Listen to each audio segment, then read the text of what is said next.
2012-yili Germaniyada ziyoratchi o'quvchi sifatida 1 yil ilm tahsil qilgan doktor Abubakri Abdurashid vataniga qaytgandan keyin 2018-yili yil beshida tutqun qilingan. Yaqinda uning chet eldagi kasbdoshlaridan biri uning 10 necha yillik kesib etilganligi haqida uchur olgan. Erkin Osiyo radiosi muxbirining aloqador o'rinlardan aniqlashlari davomida Abubakri Abdurashidning 13 yillik kesilganligi dalillandi. Ma'lum bo'lishicha, u Germaniyada o'qiyotgan mezgilida bir qatim Turkiyani ziyorat qilgan va u yerdagi kasbdoshlari bilan uchrashib, izlanayotgan tadqiqot temasida fikr almashtirgan. 23 aprel İstanbul'un Zeytinburnu rayoni Kazılçeşme Kültür Merkezi meydanida 2000'dan ortiq kishining qatnashishi bilan cho'ng tipdagi qarindoshlik iftar faoliyati o'tkazildi.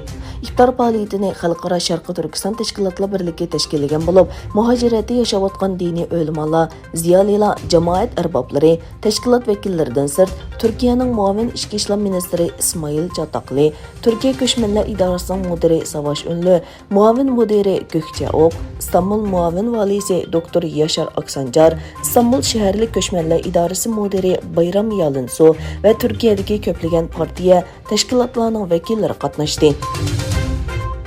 Xitoyning Moskvada turishliq bosh elchisi Jang Hanxuy Xitoy-Rossiya munosabati cheksiz kelgusi nomli yoshlar minbarida so'zlagan nutqida Rossiya bilan Xitoyning strategik hamkorligini kuchaytirib, xalqaro sahnada zo'migarlik o'rnishiga qarshi turganligini aytdi. Bosh elchi Jang Hanxuy Rossiya bilan bo'lgan munosabat haqida to'xtalib, ko'rsatib, Xitoy-Rossiya munosabatining misli ko'rilmagan darajada ekanligini aytdi. Qozog'iston prezidenti Qosim To'qayev Xitoy davlat mudofaa ministri Wei Feixiangni qabul qildi.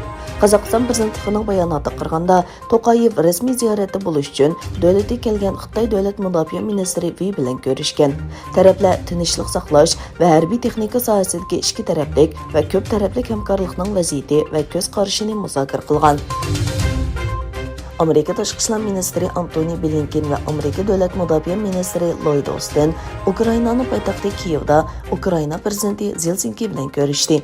Amerika ministrlari Zelenskiyga $700 million ortiq bevosita va vositalik harbiy yordam berishga va'da berdi. Amerika Tashqi ishlar ministri Blinken Rossiyaning urushdagi nishoniy jihatdan mag'lub bo'lganligini bayon qildi. Rossiya bo'lsa Washingtonga Kiyevga qurol yarog ta'minlashni to'xtatishni talab qiladigan diplomatik nota berdi. Egilinishcha, Hindiston Xitoy sayohatchilarining viza iltimosini vaqtincha to'xtatadi ekan.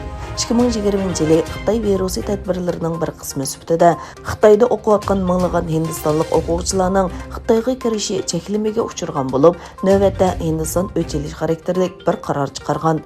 290 a'zosi bor xalqaro aviatsiya transport jamiyati Hindistonning Xitoy fuqarolariga sayohat vizasini vaqtincha to'xtatganligini e'lon qildi. Qirg'iziston prezidenti Sadir Japarov va Ozarbayjon prezidenti Ilhom Aliyev Bakuda Qirg'iziston Jumhuriyati bilan Ozarbayjon Jumhuriyati o'rtasidagi strategik hamkorlik topnomasini imzoladi.